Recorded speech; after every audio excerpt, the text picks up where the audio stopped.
অভ্যুত্থানের মুখে দেশ ছেড়ে পালানোর পর একের পর এক বেরিয়ে আসছে শেখ হাসিনার দুর্নীতির ফেরিস্তি।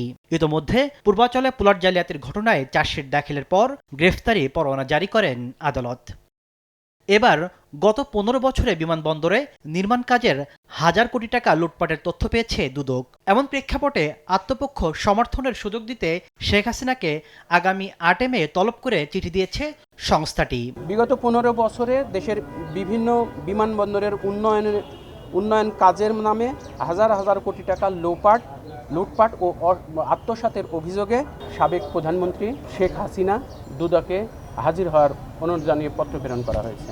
যদি আসেন তাহলে তাদের বক্তব্য শুনবেন, যদি উপস্থিত না হন তাহলে আইন এবং বিধি অনুযায়ী পরবর্তী প্রয়োজনীয় ব্যবস্থা নেবেন। একই অভিযোগে সাবেক বিমান প্রতিমন্ত্রী মাহবুব আলী ও সাবেক সচিব মোকাম্মেল হককে তলব করা হয়েছে। সুষ্ঠু অনুসন্ধানের স্বার্থে তাদের বক্তব্য শ্রবণ ও গ্রহণ করা প্রয়োজন মনে করে অনুসন্ধানকারী টিম তাদের আগামীকাল হাজির হওয়ার জন্য পত্র প্রেরণ করেছেন।